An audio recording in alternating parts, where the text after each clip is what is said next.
So welcome, everyone. As many of y'all know, we have seen a staggering increase in exploitative sexual material online, largely due to predators taking advantage of new technologies like generative artificial intelligence, or AI. Now, almost instantaneously, perpetrators can use an app on their phone to create fake, explicit images depicting real people, commonly referred to as deepfakes. Disturbingly, this is increasingly affecting and targeted at minors, and particularly young girls. Up to 95% of all internet deepfakes depict sexual imagery, with the vast majority of it targeting women and girls. It feels like almost every week now we're seeing a new report of a middle school or high school young girl falling victim to this despicable activity. Young girls are waking up to a text message from their friends saying there's an explicit photo of them circulating on social media or an explicit video. And yet the photos aren't real. They were created using AI, typically taking the face of a real person and using AI technology to graft it seamlessly and imperceptibly to a different image and a sexually explicit image. Imagine being 14 years old and showing up at school where your classmates believe they have seen an explicit photo of you that is a fake and a fraud. The photos may not be real, but the pain and the humiliation is. For many young teens, it changes their lives forever.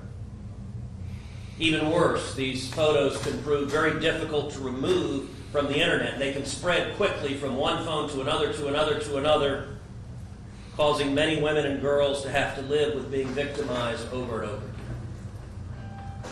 Today, we are honored to be joined by Elliston Barrow from my home state in Texas. Elliston is brave enough to be here today sharing her personal story. She's joined by her mother, Anna. Also joining us is Dorota Mani from New Jersey, whose daughter Francesca has also been a victim of sexualized deepfake images.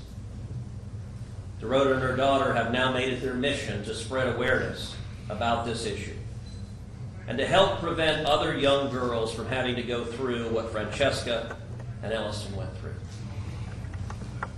To all three of you, thank you for being here today. Elliston, thank you particularly for being here. This is a scary thing for an adult to face, but it's particularly scary for a teenager. Thank you for your courage.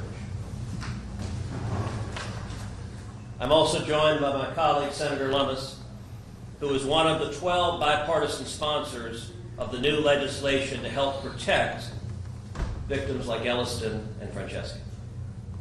Our bill, the Take It Down Act, will protect and empower victims of non-consensual intimate imagery, also known as NCII, by criminalizing its publication, making it unlawful for a person to knowingly put such content on social media or other platforms. This includes both real and computer-generated sexual images that depict real identifiable people. There are a few bills in the Senate right now that are working to tackle this issue. And I want to be clear. Our legislation is designed to be complementary to those efforts. I'm supportive of the other efforts, and this is designed to fill gaps that the other bills do not address. As the ranking member of the Senate Commerce Committee, my legislation is the first of its kind to require websites, including social media sites, to have in place a process to remove such content within 48 hours of a request from a victim. The sites must also remove any copies of those images. You know, it can be maddening dealing with big tech and trying to get these images, these fake images of your child taken down. And big tech over and over again has demonstrated an arrogance, an imperiousness, a lack of accountability. We're all aware that this happened to Taylor Swift. And if you happen to be a global pop star, you can get the images pulled down. When Taylor Swift rightly said these images are disgusting, pull them down, big tech responded. But if you're not fortunate enough to be a global celebrity, if you're just a teenager living in Texas or New Jersey or anywhere else, big tech ignores your pleas for help.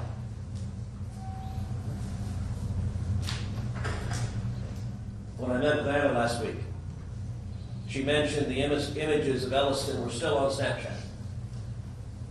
And that her repeated efforts to call Snapchat to talk to someone were met by bureaucratic resistance. Were met by talk to somebody else, send an email, a brick wall that got nowhere. Last week in my office, I turned to my team, I said, get on the phone with Snapchat right now. If need be, put me on the phone with their CEO. I want those images taken down. They were taken down within 24 hours. Now, if you don't happen to be in a situation where a sitting member of Congress intervenes on your behalf, you know what you get right now? You get a closed door and a stone wall. That is not fair and that is not right.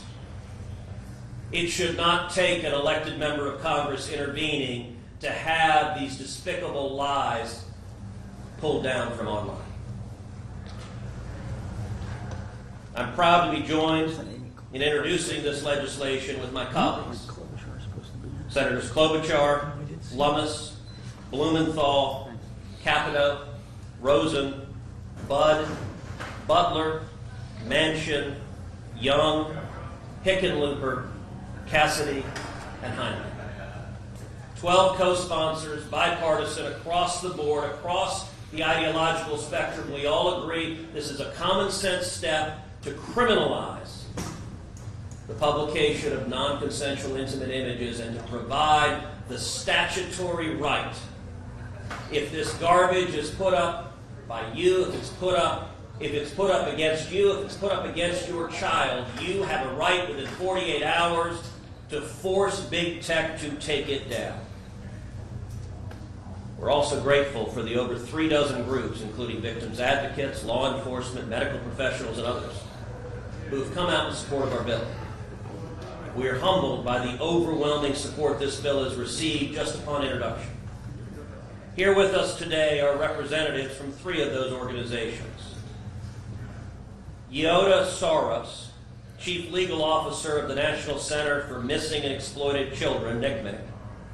Don Hawkins, the CEO of the National Center on Sexual Exploitation. And Stefan Turkheimer, the Vice President of Public Policy at the Rape, Abuse, and Incest National Network. We are grateful for your support and your hard work in this field dealing with victims of horrific crimes. And as experts on sexual exploitation, we look forward to hearing from you today on the importance of passing this legislation. Most importantly, I'm proud that victims feel that the Take It Down Act will make a positive impact. Elliston, Anna, Dorota, I know that after all your families have been through,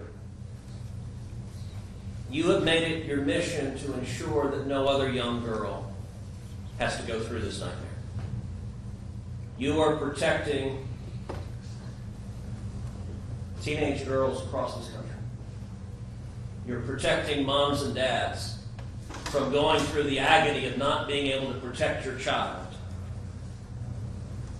And at a time when there's lots of partisan division in Washington, it is encouraging to see that we can come together and find bipartisan agreement. And with that, I want to introduce Anna McAdams initially to tell your story. Thank you very much for allowing us to be here. On October the 2nd, 2023, we woke up to the news that devastated our lives forever.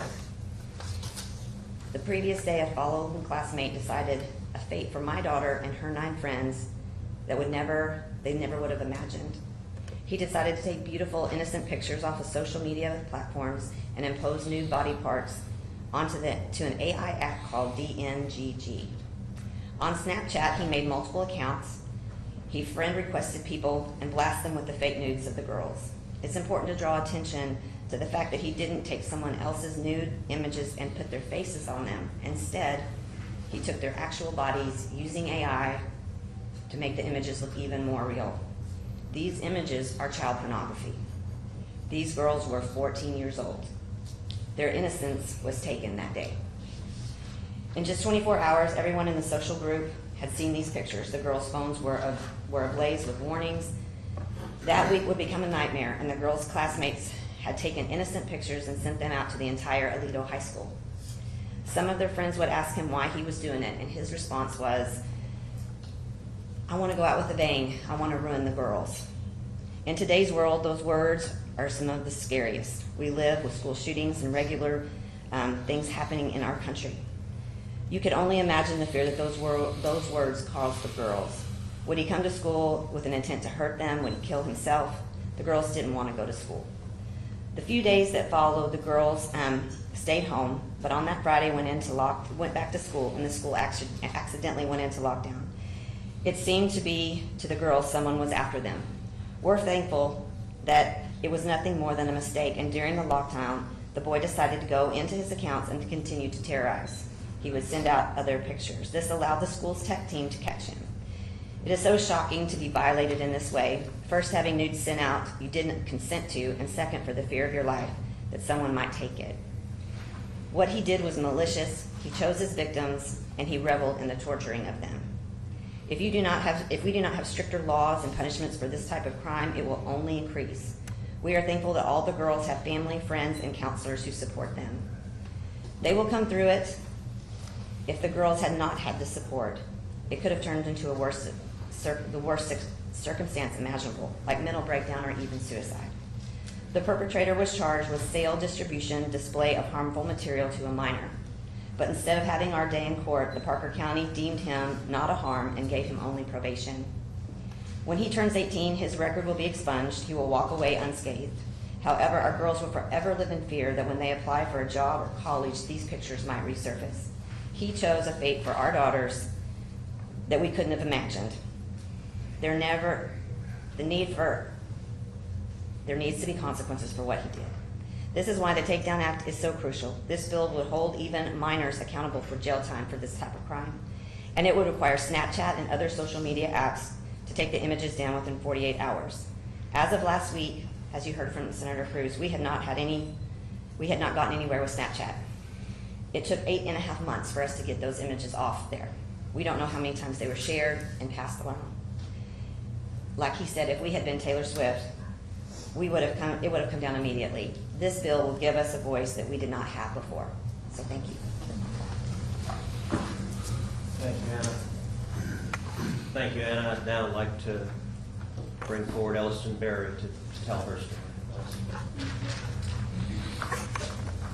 My name is Elliston, and you just heard what happened to me last fall. As a 14-year-old who had just entered high school, this experience threw off my freshman year and created a fearful environment for me and my friends. I've always looked forward to going to high school as it is such a huge part of life. But being involved in volleyball and hanging with friends, I was able to enjoy school. But once these photos were released, I dreaded school and was anxious to even step foot on campus. Although the student left school, which allowed me to feel more confident about attending classes, there will always be a fear that these photos will resurface. I wouldn't wish this experience upon anyone and hope to create something that will prevent any student from having to go through this. Thank you, Elliston. Anna and Elliston are both Texans. I now want to bring forward Dorota Mani, who's from New Jersey, whose daughter experienced almost exactly the same thing, and it is unfair and it's wrong. Dorota? Alliston, congratulations. Thank you for sharing. You empowered a lot of girls in this country. Francesca unfortunately couldn't be here. She is taking her last exam. On October 20th, an incident at Westfield High School marked a critical turning point for my daughter Francesca, many of her female sophomore classmates, and their families. The girls were subjected to the distribution of inappropriate AI nude images, called deepfakes, by the fellow male students. Our initial reaction of shock and disbelief evolved into anger and now determination, which fuels our commitment to advocate for safer environment for women and children in this country. Together, Francesca and I are tirelessly working to promote the enactment of stronger AI laws, comprehensive state and federal guidelines, and nationwide effective school AI policies. The incident at Westfield High School should never have happened, and sadly, it is not unique. Without collective efforts to educate, prevent, and legislate, then unacceptable misuse will persist. And let's not forget that 96% or even more of all AI victims are women and children. As of October 20th, only 4 states had specific laws targeting the misuse of AI deepfake imagery. Since then, thanks to collaborative efforts with lawmakers like Congressman King, Congressman Cruz, Congresswoman Sherry, and Congressman Morelli, 3 fundamental federal laws have been introduced. Recently, we have witnessed Congress consider the amendment of Section 230, and now 14 states have enacted laws to curb the misuse of non-consensual deepfakes, with an additional 10 states limiting such imagery in political campaigns. This rapid and bipartisan response underscores a strong governmental commitment to much-needed reforms. Take It Down, introduced today by Senator Cruz and Senator Klobuchar, is particularly significant. Among many important features of this bill, it requires digital platforms to remove reported AI deepfake images within 48 hours, a critical step in empowering women and children to regain control over the obvious abuse of their image without their consent. I am very grateful to see senators on both sides of the aisle stepping up and addressing this issue. And I know that once this bill is signed, it will make a difference for girls like Francesca and Ellie. So I am advocating to shed light on this important legislation and to seek support in shifting the narrative toward empowering women and children, which we can't do without proper legislation. It's time to stop ignoring this issue or dismissing it as someone else's problem. As you can see, this can happen to any of us, by anyone. We must face it together and move on. Thank you. Thank you, Dorota, and thank you for speaking up for Francesca, and tell her good luck in her final today. I now want to recognize Senator Lummis. Thank you, Senator Cruz, and thanks to all of you who have had to deal with this issue firsthand. You know, I remember what it was like to be in junior high and high school and just being uncomfortable in my own skin.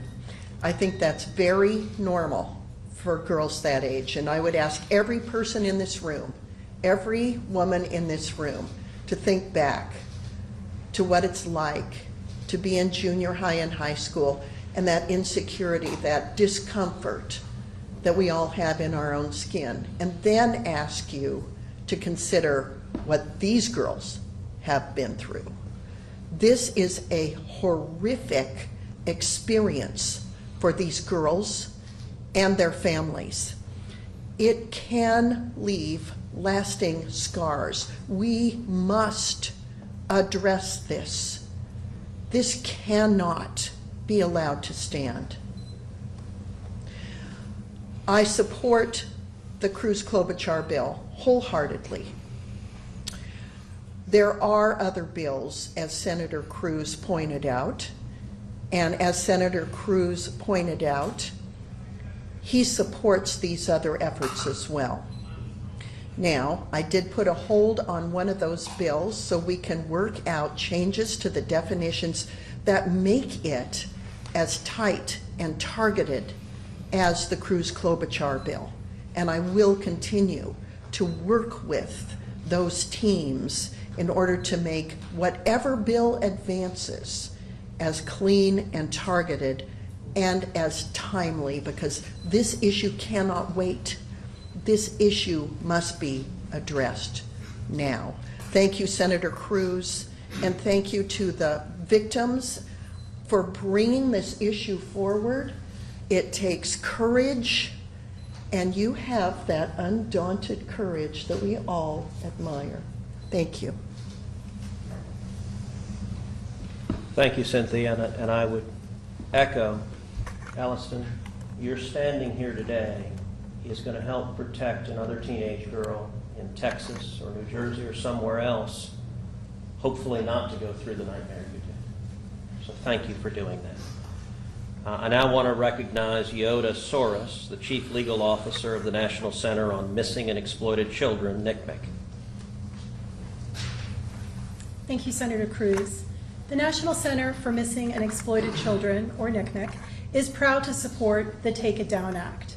Since last year alone, NCII has received thousands of reports to our cyber tip line relating to deepfake content depicting nude and sexualized content of children.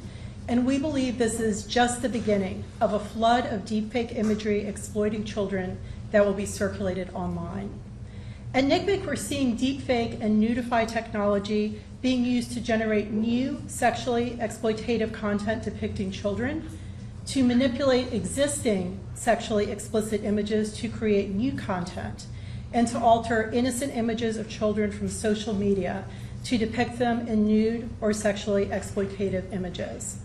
The Take It Down Act will ensure criminal penalties exist for circulating or threatening to circulate deepfake, nude, or exploitative images depicting children.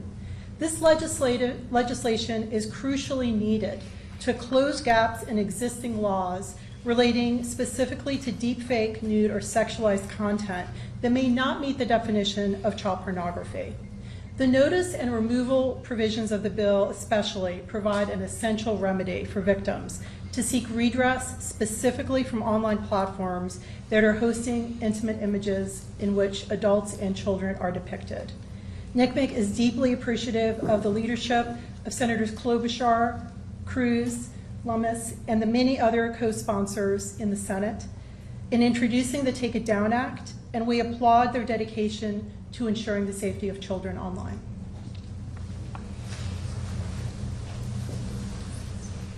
Thank you very much. Would now like to recognize Dawn Hawkins, who's the CEO of the National Center on Sexual Exploitation. Dawn? The Take It Down Act is not just a legislative proposal, it's a lifeline. One of the most critical components of this bill is the requirement of tech companies to listen to survivors. Our law center represents many survivors of image-based sexual abuse, including deepfake pornography. In one of our cases, a woman was sex trafficked by, and her trafficker is in prison. And we sent a takedown request to Google to remove the video and images in Google Images and Videos. And Google responded saying they didn't see signs of coercion. And this is the reality that so many survivors are facing. They have to beg and beg and beg, as you heard, for this content to be taken down. We need tech giants to take responsibility. AI tools available in app stores hosted by Google and Apple have dozens of nudifying apps rated for age 4 and up. It took a large shaming campaign, public shaming campaign, for them to start to remove them. Or on Microsoft GitHub, you can download tons of different code to generate realistic forged pornographic images in just minutes. We have platforms like Pornhub, Reddit, and X, where they let anyone upload sexually explicit content of anyone at any time, and then they not only drive people to that content through ads, but they also enable countless downloads and reshares. This is the unacceptable reality that we face today, and it will remain so unless Congress acts now. It's outrageous that tech companies can instantly remove copyrighted material. If you upload a clip from Disney or a pop song, it's gone in a heartbeat, risking an immediate ban from the platform. Yet if you upload a rape or hide a camera in a locker room or create a deepfake pornographic image, you can do so without scrutiny. The lack of laws, really any laws right now, allow both the platforms and the initial uploaders of this abuse to completely evade accountability. And we all could be victims. It's critical that we act now and we put people over profits. Thank you. Thank you, Dawn. And last, I would like to recognize Stefan Turkheimer, who is the Vice President of Public Policy at Rape, Abuse, and Incest National Network. My name is Stefan Turkheimer. I'm the VP of Public Policy for RAIN. I want to thank Senator Cruz and Senator Klobuchar for bringing this bill forward. It is incredibly important to the people we represent. We run the National Sexual Assault Hotline. 4.5 million people have called that hotline to help them seek counseling and support after a sexual assault. And make no mistake that image-based sexual abuse is sexual abuse. I want to tell the story that's a little different than the ones you've heard, which is a case that went to trial last week and went to the jury on Friday. It's a story about a Navy captain who dated a woman for a short period of time, but during that time, he was able to get some intimate images from her. When they broke up, he formed a Facebook account in her name and friended 1,200 of her friends, including all her new coworkers. And then he slowly sent out those photos over and over, including deepfakes. There was a federal case about this. It went on for 3 years, and Facebook was asked 400 times to take down the images and delete the account, and every single time they said that the fake account looked more real to them than the real account. That's the reality of what people are dealing with. When Facebook comes up here and says they're working on the problem, note that all their economic incentives are not to do anything at all, and that changes when this bill passes. I want to thank Senator Cruz, Senator Klobuchar for making a world of difference to the survivors. Every person who calls the hotline is in pain, and this is a way of ending that pain. There's nothing more powerful, not tech companies, not lobbies, not anything, more powerful than an idea whose time has come. Thank you. Thank you very much. With that, happy to answer questions. What have the responses been from tech companies like Meta, Snapchat, and TikTok? And also, what ramifications are there if these companies don't end up taking down these images within 48 hours? Well, at this point, we're introducing the bill today, so the tech companies are going to have to make a decision how to respond to it. I hope they do the right thing and recognize this is the right solution. Frankly, it's what they should be doing anyway, and part of the reason this bill is necessary is they repeatedly, you just heard from Stefan, Facebook asked 400 times to take these images down. We have hearing after hearing of people, Anna described, just repeatedly with Snapchat saying, take this down, and they just give a stiff arm. They behave as if they are not accountable. And the model is actually one that Dawn described. It's the copyright model. So if you put up The Lion King, that can get taken down incredibly quickly. If you put up a video of a George Strait song and he's got a copyright on it, you can pull that down immediately. And yet if you put up non-consensual intimate images, the big tech companies act as if they have no idea how to do this. This is designed to make it mandatory to pull it down, and it is modeled after, we use the copyright law as the model for this bill to mandate that they pull it down. And once passed, and I believe we're going to get this legislation passed, we will see prompt and immediate compliance just like we do on the copyright side. Are there consequences for the social media companies if they don't comply within 48 hours? What's the consequence? There are consequences. Brad, what are the specific consequences? FTC. So the FTC has the authority to enforce and bring an enforcement action. So it subjects them to the enforcement through the FTC. And the person posting it also has criminal liability of up to 2 or 3 years in jail, 3 years if it's a minor, 2 years if it's an adult. Can you expand a bit on the gaps in this bill for the other bills? Well, there are two things in particular that are new about this bill that are not encompassed in the other bills that have been introduced. One is that this bill addresses AI and deepfakes. The other bills that have been introduced address intimate images that are real images that are placed non-consensually online, and that is an abuse of privacy And this bill covers that. So if it is a real image that is involuntarily published, this bill penalizes that as well. But this bill addresses where the challenge is going. And you heard from Yoda how NCII is getting thousands and thousands of reports, and what's frightening is her assessment, and I think that's all of our assessment, that this is just the beginning, that we are potentially on the front end of a deluge, because it is too easy for someone to do this for anyone they might target. And what can be frustrating in many instances, you don't even know who's targeting you. It can be done thoroughly anonymously. And so this bill, number one, fills the hole of deepfake AI technology, which the other bills do not address. And then number two, the title of the bill, and it may be the most important piece of it, is the mandate that big tech take it down. None of the other bills have that requirement. And as long as those images are out there, the victim continues to be harmed over and over and over again until you pull it down so that they can't be shared anymore. Yeah. Is there any concern about taking the images down, not preserving evidence, or going after the person who posted it? Well, no, it doesn't require that big tech destroy the images, simply that it not be published to the world. So there's still full ability, and indeed there are exceptions within the bill for preserving an image.